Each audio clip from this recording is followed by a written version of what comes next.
Hello, and greetings from my eternal, torturous imprisonment. Hello, welcome to the dungeon. Welcome to the Fortress of Dorkness, the nerdy nexus for all your geeky needs.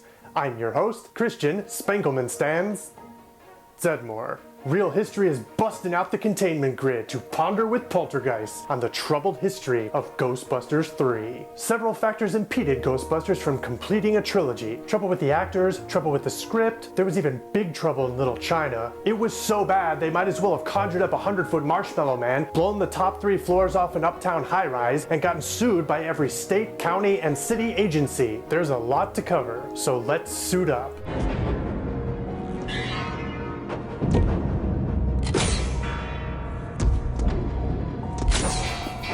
After 1989's release of Ghostbusters 2, Dan Aykroyd was interested in adding another number to the popular franchise. He began work on what is perhaps the most famous of the Ghostbusters 3 drafts, Ghostbusters 3 Hellbent. Hellbent is an alternate dimension story set in the hellish version of Manhattan called Manhattan, where demonic versions of each character would be encountered. The devil would also feature, but could not be reached for comment. In this new Satan-spun tale, Ray would have converted the Ghostbusters into a corporation, and a new team would form with the help of the oldies. Notable was the decrease in presence of Peter Venkman, but more on that later. Unfortunately, by 1999, Hellbent was met with no traction, mainly because the cast was hesitant, but the studio was all for it. It was shelved at this point. Is that it?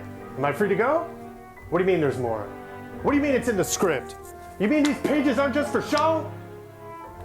Much time passed, I grew a beard, and in the years that followed, hesitation didn't stop the vodka maker from tweaking his frightening finale. He remained ever hopeful that it would still happen. News came in 2004 that Harold Ramis and Dan Aykroyd were still developing the film, with Bill Murray being the only original cast member not interested in returning due to his dislike of sequels. Several unspecified drafts of the script were developed from 1999 onwards, and all seem to have a common theme: passing the torch. What is this, the Olympics? Aykroyd and Ramis were both interested in doing a handoff story where a new, younger team of gender-diverse Ghostbusters would take over and replace the old unit, who would become mentors in this scenario. At one stage, fans were convinced that the story would follow an older Oscar from Ghostbusters 2 as he joined the aging team. Perhaps the most frequently heard reason for the film's delay was Bill Murray. It was reported numerous times that Murray wasn't interested in another Ghostbusters, and the team behind the film wouldn't do it without him. Murray was also said to be hesitant because of the lackluster response to Ghostbusters 2. Yet Garfield: A Tale of Two Kitties was deemed passable.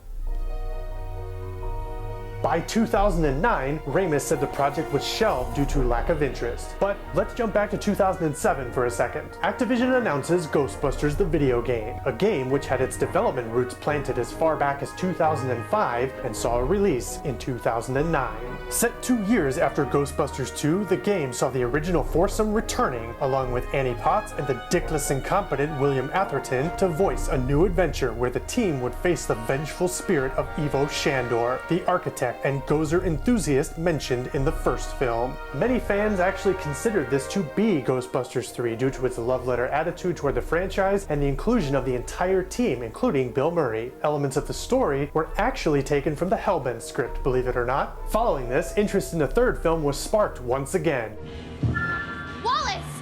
Wait, so they put it on the back burner for the second time, no less, the same year that fans demanded more? What the Hellbent, man? Did they not see the sign when all prisoners were released? Wait for the sign, and all prisoners will be released. In 2010, Ivan Reitman announced that he would be directing Ghostbusters 3, and Aykroyd called a Christmas 2012 release. Gene Stupnitsky and Lee Eisenberg were attached as screenwriters. This time, it seemed Murray was willing to come back. Though initially he said he would prefer to be killed off in the first reel, later in 2010 he said he thought it might be fun to come back. He even jokingly appeared in full Ghostbusters gear at the Spike TV Scream Awards that year. But, like Wonder Man, this film seemed cursed. In 2011, Aykroyd stated that the film would move forward with or without Murray, revealing minor details about his own and Ramis' characters in the current script. Murray was officially stated to be out again by the end of the year.